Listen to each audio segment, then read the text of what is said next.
নমস্কার, ক্যালকাটা ডায়ালগস থেকে মনোজ দাস বলছি।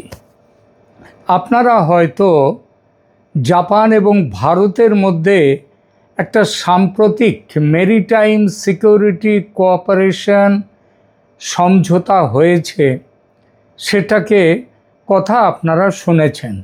এটাকে এক কথায় বলা যায় ভারতের জন্য আর একটা গেম চেঞ্জার, একটা সমঝোতা। আজ আমরা আলোচনা করব কেন এটাকে গেম চেঞ্জার বলছি, কেন ভারতের কাছে জাপান এবং ভারত এক জায়গায় এলো, এই বিষয়টি নিয়ে আপনাদেরকে সাথে আজকে আলোচনা করব।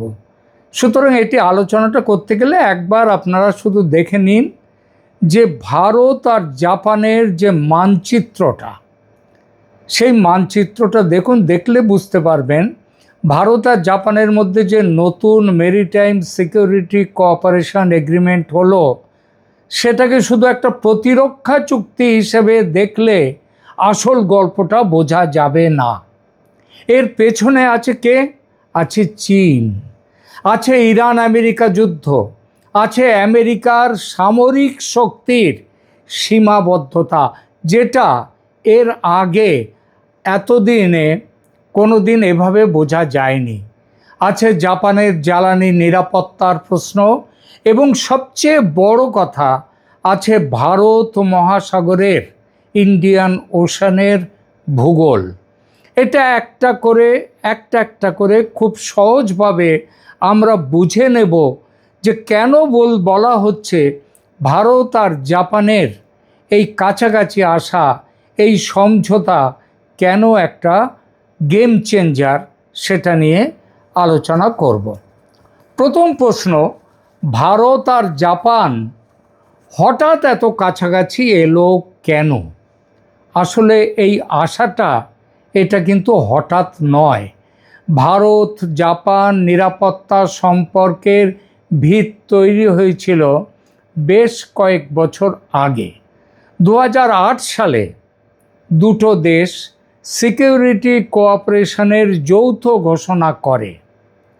তারপর নরেন্দ্র মোদী এবং শিনজো আবের সময় সেই সম্পর্ক আরও গভীর হয়েছে।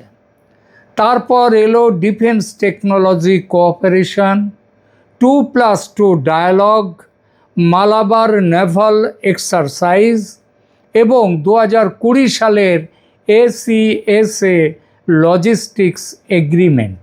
অর্থাৎ ভারতীয় যুদ্ধজাহাজ ও জাপানি যুদ্ধজাহাজ আজ প্রথম একে অপরের সঙ্গে পরিচিত হচ্ছে না।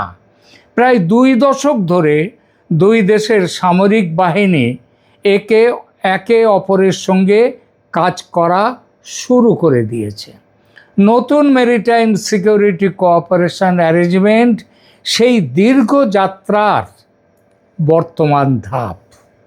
এর মাধ্যমে মেরিটাইম ইনফরমেশন শেয়ারিং হবে, মেরিটাইম ডোমেন অ্যাওয়ারনেস হবে, সার্চ অ্যান্ড রেস্কিউ অপারেশন সেটা দেখা হবে, ডিজাস্টার রিলিফ কীভাবে করা যায় দেখা যাবে, এবং সফিস্টিকেটেড নেভাল এক্সারসাইজ। এই সব ক্ষেত্রে, সামুদ্রিক সর্বক্ষেত্রে দুই দেশের সহযোগিতা বাড়বে। আরও গুরুত্বপূর্ণ কি জানেন? দুই দেশ যুদ্ধ জাহাজ ডিজাইন করা, তৈরি করা, মেনটেন করা এবং ডিফেন্স টেকনোলজি নিয়েও একসঙ্গে কাজ করার সম্ভাবনা দেখা শুরু করে দিয়েছে। সহজ ভাষায় বললে, আগে সম্পর্কটা ছিল ভারত আর জাপানের মধ্যে কীরকম ছিল? চলুন একসঙ্গে মহড়া করি। আর এখন সম্পর্কটা কোথায়? প্রয়োজন হলে সমুদ্রে আমরা একসঙ্গে একে অপরের সাথে কাঁধে কাঁধ মিলিয়ে কাজ করব। আর পার্থক্যটা এখানেই। দ্বিতীয় প্রশ্ন, দুটো দেশকে কাছে আনছে কে? এর একটাই উত্তর, চীন। তবে দু দেশের সমস্যা কিন্তু এক ধরনের নয়। ভারতের সামনে চীন দাঁড়িয়ে আছে হিমালয়ে, লাইন অফ অ্যাকচুয়াল কন্ট্রোলে, কারণ ওখানে কোনো স্বীকৃত কোনো সীমারেখা নেই। আবার ভারত মহাসাগরেও পিপলস লিবারেশন আর্মি নেভি, যার সহজ নাম হচ্ছে PLA নেভি, তার উপস্থিতি বাড়ছে। জাপানের সামনে চীন দাঁড়িয়ে ইস্ট চায়না সিতে, সেনকাকু দ্বীপে, ডায়াওজু সেই দ্বীপে। এই দ্বীপগুলো নিয়ে চীনের সাথে জাপানের বিরোধ আছে। আবার তাইওয়ান নিয়ে যুদ্ধ হলে জাপানও তার অভিঘাত থেকে বাঁচবে না। কেন? কারণ তাইওয়ানকে চীন বলে যে অখণ্ড চীনের অংশ, আর সেটা নিয়ে লড়াই হলে সেই আগুনের আঁচ জাপানের ঘাড়েও পড়বে। এবার মানচিত্রটা দেখুন, চীনের পূব দিকে জাপান, চীনের দক্ষিণ পশ্চিমে ভারত। তাই চীনের সঙ্গে কোনো সংঘাত না চেয়েও বেজিং তার ক্রমবর্ধমান সামরিক ক্ষমতা ভারত এবং জাপান এই দুদেশকে কাছাকাছি নিয়ে আসতে বাধ্য করেছে।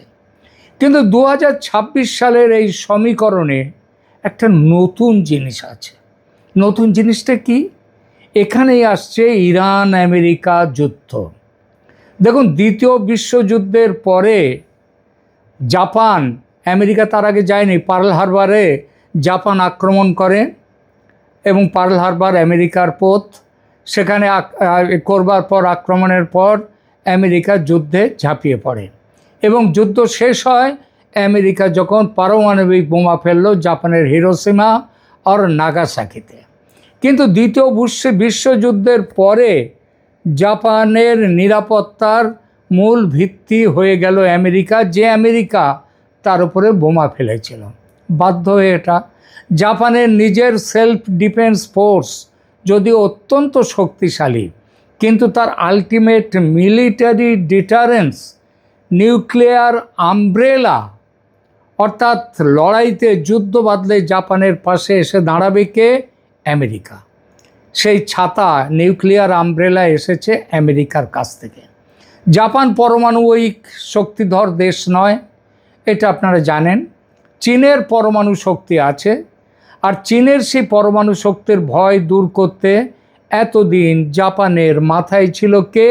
আমেরিকার ছাতা। এখন ইরান যুদ্ধ জাপানের সামনে একটা অস্বস্তিকর প্রশ্ন তুলে দিয়েছে। আমেরিকাকে যদি একই সময়ে মিডল ইস্ট এবং ইন্দো প্যাসিফিক এই দুই জায়গায় বড় সামরিক সংকট সামলাতে হয়, তাহলে কি হবে? এই প্রশ্নটা আর বইয়ের ভেতরের প্রশ্ন নয়, কারণ জাপানে বেস করা যে মার্কিন এয়ারক্রাফট ক্যারিয়ার, যেটা যুদ্ধজাহাজ USS জর্জ ওয়াশিংটনকে জাপান থেকে সরিয়ে নিয়ে যাওয়া হয়েছে মিডল ইস্টে, সেখানে প্রয়োজন হয়েছে। এর অর্থ এই নয় যে আমেরিকা জাপানকে ত্যাগ করেছে। এখনও US জাপান সিকিউরিটি অ্যালায়েন্স অটুট, কিন্তু ঘটনাটা একটা কঠিন বাস্তবতা দেখিয়ে দিয়েছে জাপানকে। সেটা কি?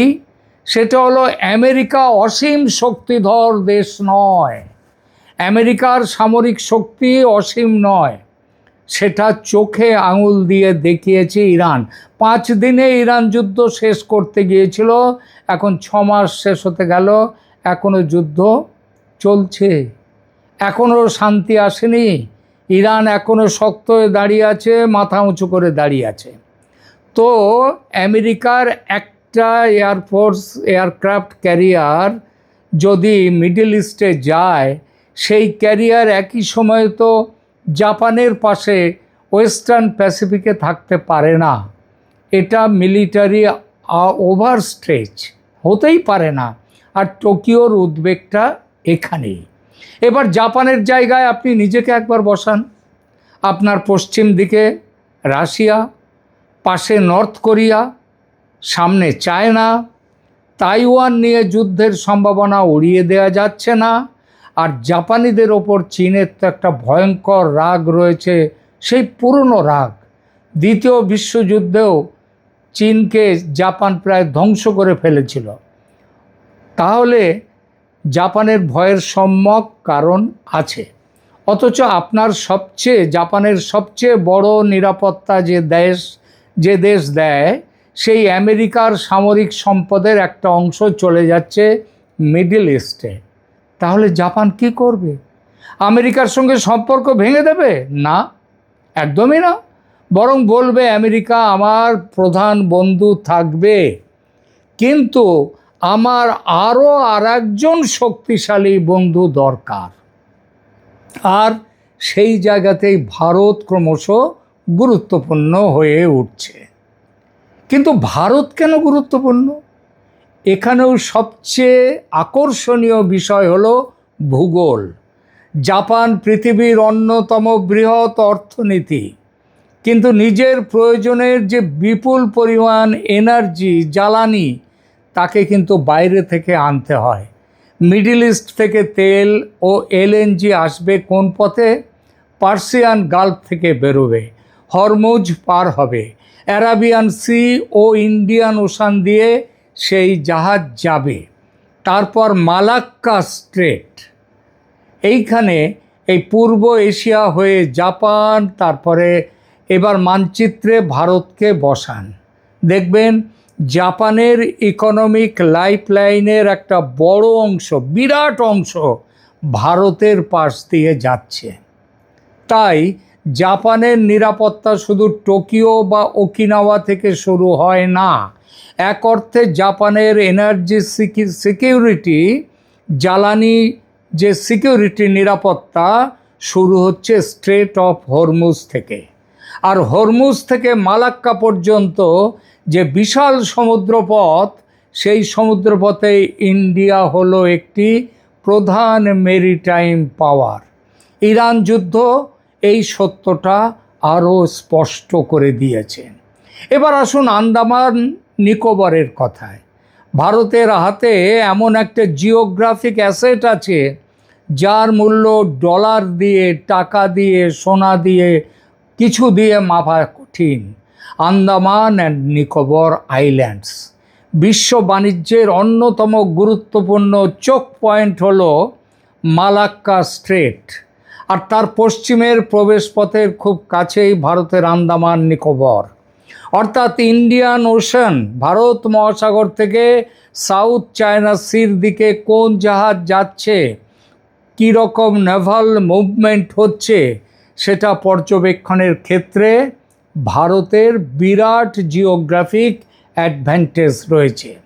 চীনের ক্ষেত্রেও মালাক্কা অত্যন্ত গুরুত্বপূর্ণ। চীনের বিপুল এনার্জি ইম্পোর্ট এই পথের ওপর নির্ভরশীল। এ কারণেই স্ট্র্যাটেজিক লিটারেচারে আমরা মালাক্কা ডিলেমা কথাটা শুনি। এখন বুঝতে পারছেন তো জাপান কেন ইন্ডিয়াকে শুধু একটা বন্ধু দেশ হিসেবে দেখছে না। ইন্ডিয়া হলো তার সি লেন, সমুদ্রপথের সিকিউরিটি পার্টনার। নতুন চুক্তিটা যেটা তাহলে ভারত আর জাপানের মধ্যে হলো, সেটা কতটা গুরুত্বপূর্ণ? আমি 5টা কথায় এর বিবরণ দেব। 1. ইনফরমেশন, সমুদ্রে কে কোথায় যাচ্ছে, সাসপিশিয়াস ভেসেল কোথায় আছে, সাবমেরিন অ্যাক্টিভিটি কোথায় কি হচ্ছে, মেরিটাইম ডোমেন অ্যাওয়ারনেসের সহযোগিতা বাড়বে দুই দেশের। দ্বিতীয়ত, ইন্টার অপারেবিলিটি, দুই নৌবাহিনী আরও সফিস্টিকেটেড এক্সারসাইজ করবে, অর্থাৎ যুদ্ধ না করেও একে অপরের সঙ্গে কাজ করার অভ্যাস তৈরি করবে। 3 নম্বর, লজিস্টিক্স এবং মেনটেন্যান্স, জাহাজের রিপেয়ার, সার্ভিসিং এবং নেভাল এমআরওতে সহযোগিতা বাড়তে পারে। 4. টেকনোলজি, জাপানের অত্যন্ত অ্যাডভান্সড ডিফেন্স টেকনোলজি এবং ইন্ডিয়ার ম্যানুফ্যাকচারিং ক্যাপাসিটি, এখানে যে বিরাট জনসংখ্যা এবং তাদের শিক্ষিত জনসংখ্যা, সেইটা দুই দেশকে কাছাকাছি এনে দিয়েছে। এর সাথে ইউনিকর্ন নেভাল কমিউনিকেশন সিস্টেম, এটা একটা বিরাট জিনিস, সেই বৃহত্তর সহযোগিতার একটা গুরুত্বপূর্ণ উদাহরণ। 5 নম্বর, শিপ বিল্ডিং, ভবিষ্যতে যুদ্ধজাহাজের ডিজাইন এবং কনস্ট্রাকশানে ভারত জাপান যৌথভাবে কাজ করবে এবং এটা করতে পারলে সম্পর্কটা শুধু নেভাল ফ্রেন্ডশিপ থাকবে না, সেটি হয়ে উঠবে ডিফেন্স ইন্ডাস্ট্রিয়াল পার্টনারশিপ। তাহলে কি জাপান আমেরিকাকে ছেড়ে ভারতের দিকে চলে আসছে? একেবারেই নয়। এই ভুলটা করবেন না কেউ, এটা ভাববেনও না। আমেরিকা এখনও জাপানের প্রধান মিলিটারি সাহায্যকারী শক্তি, অ্যালি, সহযোগী। ভারত আমেরিকার জায়গা নেবে না, পরিবর্তনটা অন্য জায়গায়। আগে জাপানের সিকিউরিটি ইকুয়েশন অনেকটা ছিল জাপান প্লাস আমেরিকা, এটাই ছিল জাপানের সিকিউরিটি। এখন কোথায় দাঁড়ালো? এখন সেটা দাঁড়াচ্ছে Japan plus America plus India plus Australia, মানে কোয়াড। অর্থাৎ একটা দেশের ওপর সম্পূর্ণ নির্ভরতার বদলে তৈরি হচ্ছে একটা নেটওয়ার্ক, সেই নেটওয়ার্কের মধ্যে সিকিউরিটি আর্কিটেকচার। কোয়াডকে এই জায়গা থেকেই বুঝতে হবে, কোয়াড ন্যাটো নয়। ইন্ডিয়াও কোনো ন্যাটো ধাঁচের মিলিটারি অ্যালায়েন্সে যাবে না, যেতে চাইবে না। ইন্ডিয়া এক হাতে রাখবে আমেরিকাকে, আবার এক হাতে রাখবে রাশিয়াকে। কিন্তু আমেরিকা, জাপান, ইন্ডিয়া এবং অস্ট্রেলিয়া যদি আলাদা আলাদা defence agreement, logistics arrangement, Naval exercise এবং ইন্টেলিজেন্স কোঅপারেশন, গোয়েন্দা তথ্য আদান প্রদান বাড়াতে থাকে, তাহলে একটা সিকিউরিটি নেটওয়ার্ক নিজে থেকেই তৈরি হয়ে যাবে। এবার উল্টো দিকটা দেখুন, ভারতের লাভটা কি? ভারতও এমন একজন পার্টনার পাচ্ছে যার প্রযুক্তি বিশ্বমানের, শিপ বিল্ডিং ক্যাপাবিলিটি অসাধারণ, অর্থনীতি বিশাল, আমেরিকার সঙ্গে ঘনিষ্ঠ সামরিক সম্পর্ক আছে এবং চায়না নিয়ে যাদের উদ্বেগ আছে, ভারতের মতো জাপানেরও বিরোধিতা আছে চায়নার সাথে। সুতরাং জাপানের সঙ্গে ঘনিষ্ঠ হলে ইন্ডিয়াকে নিজের কোনো স্ট্র্যাটেজিক অটোনমি ছাড়তে হচ্ছে না, বরং অনেক কিছু পাচ্ছে। আর এটাই ভারতের কাছে বড় সুবিধা। এখানে ম্যান পাওয়ারের কথাটা একটা মাথায় রাখতে হবে। জাপান ক্রমশ বৃদ্ধদের শহর হয়ে যাচ্ছে। সেখানে যুবক যুবতীরা আজকাল বিয়ে করছে না, বিয়ে করলেও বাচ্চা চাইছে না, তাদের জনসংখ্যা ক্রমশই কমে যাচ্ছে। এই পরিস্থিতিতে বিরাট জনসংখ্যার দেশ ভারত জাপানকে সেই জনসংখ্যার গ্যারান্টিটা দিচ্ছে। কিসের? এখানে এসো কাজ করতে, এখানে শিল্প তৈরি করো, আমরা আমাদের ওয়ার্কফোর্স দেব। চায়না যদি ইস্ট চায়না সিতে জাপানের ওপর প্রেশার বাড়ায়, তাকে এখন বৃহত্তর ইন্দো প্যাসিফিক ইকুয়েশন মাথায় রাখতে হবে যে ভারত, জাপান, আমেরিকা, অস্ট্রেলিয়া সব রয়েছে জাপানের সাথে। আবার ইন্ডিয়ান ওশানে চায়না যদি তাদের নেভাল প্রেজেন্স, তাদের নৌ যে প্রেজেন্স বাড়ায়, ইন্ডিয়ার পেছনেও ইন্টারন্যাশনাল পার্টনারশিপ শক্তিশালী হচ্ছে।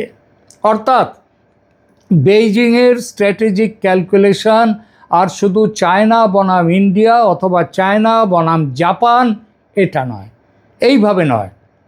এর সামনে ধীরে ধীরে তৈরি হচ্ছে ইন্ডিয়া, জাপান, অস্ট্রেলিয়া, ইউএসএ। এই চার দেশ, এরা একটা কানেক্টেড মেরিটাইম নেটওয়ার্ক এবং এর ক্ষমতা বিশাল বলাই বাহুল্য। শেষ কথাটা খুব গুরুত্বপূর্ণ। ইরান যুদ্ধ জাপানের মাথার উপর থেকে আমেরিকার সামরিক ছাতা সরিয়ে দেয়নি, কিন্তু ছাতার সীমাবদ্ধতা দেখিয়ে দিয়েছে। মিডল ইস্টে আমেরিকাকে যদি দীর্ঘদিন বিপুল সামরিক শক্তি আটকে রাখতে হয়, ইন্দো প্যাসিফিকের অ্যালিজদের নিজেদের নিরাপত্তার জন্য আরও দায়িত্ব নিতে হবে। জাপান সেই বার্তাটি বুঝেছে, আর ঠিক এখানেই ভারতের গুরুত্ব দিনকে দিন ভয়ঙ্করভাবে বেড়ে যাচ্ছে। কারণ ইন্ডিয়ার হাতে তিনটে জিনিস আছে: ভূগোল, নৌ ক্ষমতা এবং স্ট্র্যাটেজিক অটোনমি। তাই নতুন ইন্ডিয়া জাপান মেরিটাইম সিকিউরিটি কোঅপারেশনকে আমি কোনো বিচ্ছিন্ন চুক্তি হিসেবে দেখব না। জাপানের প্রধানমন্ত্রীকে সরাসরি প্রকাশ্যে মোদি তার নিজের বোন বলে স্বীকার করে নিয়ে সম্পর্কের মধ্যে শুধু দেশের নয়, একটা পার্সোনাল টাচও দিয়েছেন। এর পেছনে তিনটে বড় পরিবর্তন কাজ করছে এবং এই সিকিউরিটি চুক্তি একটা বিরাট তারা কাজ দেবে। এটা কোন দিকে বড় পরিবর্তন কাজ করছে? চায়নার নেভাল এক্সপ্যানশন, জাপানের সিকিউরিটি নর্মালাইজেশন এবং আমেরিকার মিলিটারি ওভারস্টেজ, এই তিনটে রাস্তা এসে মিলেছে ভারত মহাসাগরে।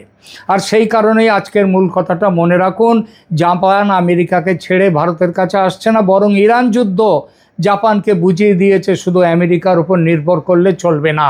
আর ইন্দো প্যাসিফিকের দ্বিতীয় শক্তিশালী স্তম্ভ খুঁজতে গেলে সেরকম দেশ আর একটাই আছে, তার নাম ভারত। আজকের ইন্ডিয়া জাপান সমঝোতার আসল ভূ রাজনৈতিক গুরুত্ব এখানেই, এবং সম্ভবত আমরা একটা চুক্তির জন্ম দেখছি না, আমরা দেখছি ইন্দো প্যাসিফিকে এক নতুন শক্তি সাম্যের জন্ম, একটা বড় শক্তির উদ্ভব। সেই শক্তিটা হচ্ছে জাপান ভারত সংযোগ। এখনকার মতো এখানেই রাখছি, ভালো থাকবেন, আর অবশ্যই কমেন্ট করুন, লাইক দিন, শেয়ার করুন এবং চ্যানেল সাবস্ক্রাইব করে পাশে থাকুন। ধন্যবাদ।